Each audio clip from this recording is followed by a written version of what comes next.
It's 100.3 R&B. I am Mina SayWhat, and I am very, very honored today to have former Vice President for 8 years, former Delaware Senator, University of Delaware graduate, current President nominee, and Scranton, Pennsylvania's own Joe Biden. Welcome. Thank you very much. How about that introduction? I like that introduction. You sound like you're from Scranton. You didn't say Scranton, you said Scranton. Yeah, because, we that's how we say it around here, Scranton, I know. That's my point.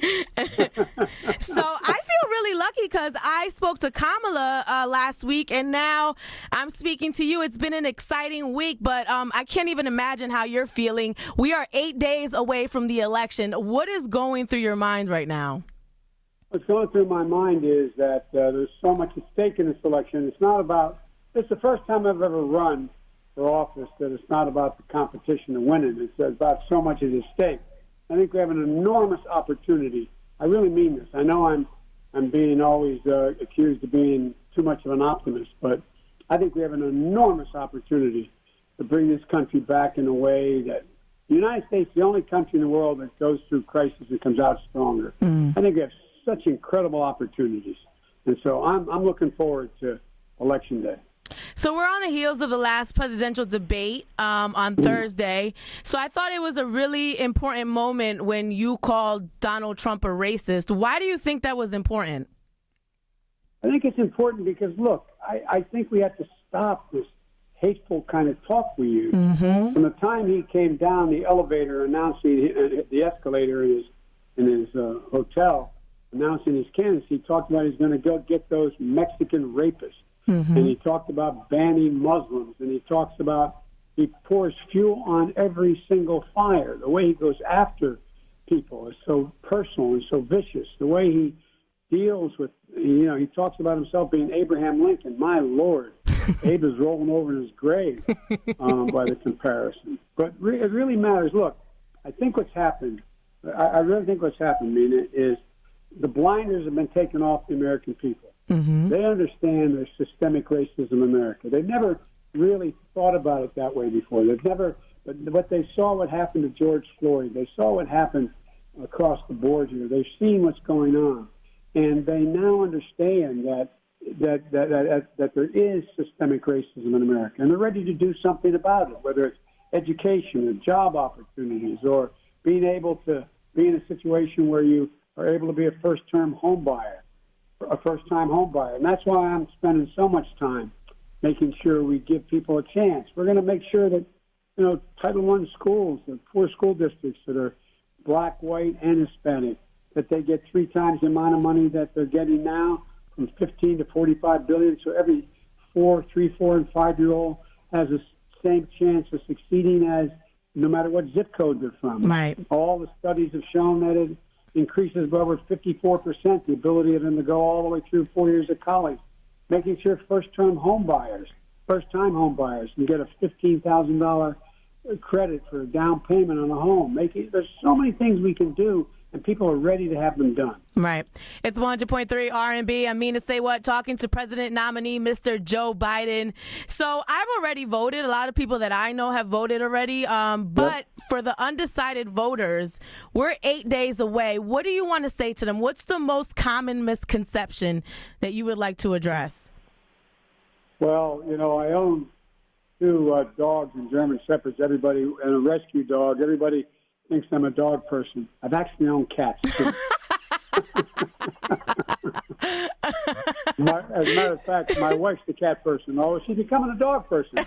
At any rate, look, I'm not sure it's a misconception, but I know that I guess the misconception people think is I'm too much of an optimist. But I'm not. I mean, America can do anything when we do it together. All kidding aside, we can do anything. And, and here's what's happening. People are realizing everybody in America has given an equal opportunity, has a shot. And that's all we got to do.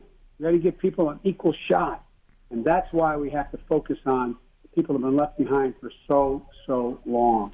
we have a chance to build this country the way we've never done before. Mm-hmm.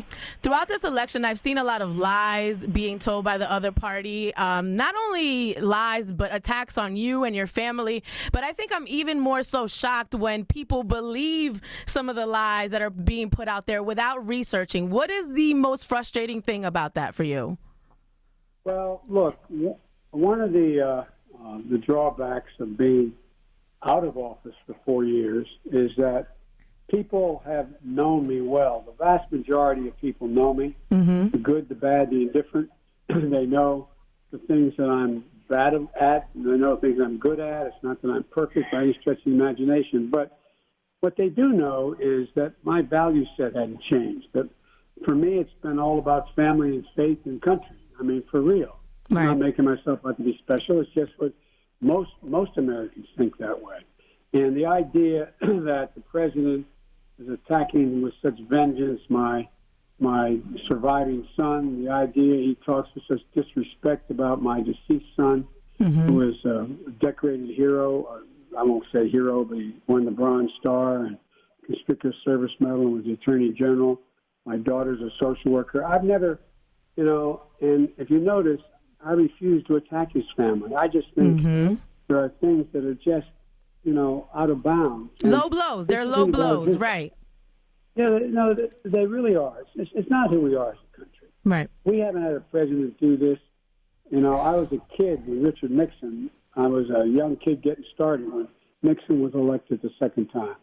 And, even then, it wasn't like this. He just has lowered the currency and the value and the decency and honor. Like I said in the beginning, I think people thought I was exaggerating, but I said when I announced, when those folks came out of the fields in Charlottesville carrying those torches and screaming that anti-Semitic bile, accompanied by the racist Ku Klux Klan, and a young woman was killed, and they asked the president what he thought. He said something no president ever said. He said there were very fine people on both sides. The way he gives sort of signals to the Proud Boys and white supremacists, the way he refuses to listen to his own FBI who tells him that the greatest terrorist threat comes from white supremacy and he does nothing about it. These are all the things that no president, people who run for president have tried it, the George Wallaces of the world, but no one who's ever been elected president has done anything like this. It's not who we are. And let me end by saying to you that, I often say this, but I can't say it enough. We have the most powerful nation in the world. We have physically the most powerful military in the history of the world. But that's not just how we lead the world. We've led the world not just by the example of our power, but the power of our example. And the way he embraces dictators, the way he embraces thugs, the way he embraces white supremacists is not who we are. It is damaging our security. Did you ever think you'd see a time when the President of the United States would address the UN security, the General Assembly of the UN, and they'd laugh at the President while he's speaking? Did you ever think there'd be a NATO meeting where after everybody thought he left, they were making fun of him and laughing at him? It's not so much about how embarrassing that is. It's about what it says about America. This is the first time that anyone can recall in international polling where he is thought less of than Vladimir Putin or Kim Jong-un and the presidents of China and Russia, the leaders of Russia. And so it hurts our security. It hurts across the board. It hurts our economy. And we can change it. It's not who we are. The character of America is on the ballot. That's what's up for grabs. Thank you so much, Mr. Joe Biden. Will you have me on if I win? What? Of course. Hello. And real quickly, I think there's been a lot of talk of your tax plan because of 50 Cent. I just want to clarify that you are only going to be taxing people that make over $400,000, right? Well, maybe 50 Cent won't like it because he's going to, he's going to pay the same tax that folks in his tax bracket. I assume it's well over $400,000. That they paid in the Bush administration, the beginning of the Bush administration. But look, let me just put this in perspective. You have 91 of the Fortune 500 companies that don't pay a single penny in taxes. They're making billions of dollars. How about you? You're paying some taxes. A lot. I pay more taxes than Donald Trump did. Yes. And by the way, think about this. I guarantee you, my word, no one making less than $400,000 have a penny of their taxes raised. But I am going to make sure. I'm going to make sure that people make it. Just since the pandemic, the Wall Street has pointed out that, in fact, billionaires, the listed billionaires in America, made an additional $700 billion just during this period. Just during this period. And look at all the Americans that are out of work and getting clobbered. And then look, if you just made sure that they paid the same, that billionaires and millionaires paid the same tax that was paid during the beginning of the Bush administration, that by itself would raise $90 billion. Think of all the people we could help in the inner city. Think of all the people who listen to you who are struggling to maybe keep their kid in school or struggling to keep a job or don't have any ability to have home care for their elderly parents. I mean, think about that. Mm-hmm. My dad, I'll conclude with this. My dad used to say, when someone come up to him, for real. My dad was a high school educated guy, well-read guy, great regret he never went to college. That's why he insisted all of us go to college. He broke his neck to get us there. But my dad used to say when someone come up to him and say, his name was Joe, and say, Joe, let me tell you what I value. My dad used to look at him, no joke. He'd say, don't tell me what you value. Show me your budget, and I will tell you what you value. How could it be more valuable to make sure that 91 corporations paid $0 in taxes instead of putting everybody in school and be able to go to undergraduate school for free, be able to go to community college for free? How could that be comparable? Right. Or how could it be comparable to make sure that you have corporations paying at a 21% tax rate, which is less than a tax code, and less than what you pay, instead of the 28%, which it should be? And how could it be more valuable to do that than to make sure that everybody in America had health care, affordable health care, make sure everybody in America had clean water, clean air? I mean, how could that be more valuable? Right. It's all about priorities. Thank you so much, President nominee Joe Biden, for joining us. They're telling me that we're running out of time, but don't forget, Pennsylvania, the deadline to early voting is tomorrow. Please make your voice heard this election. Thank you, Joe Biden. I appreciate your time. As John Lewis said, it's a sacred obligation. This great civil rights leader and friend. It's a sacred obligation, a sacred right to vote. Thank you very much. Thank you. Goodbye. Bye-bye. I like her.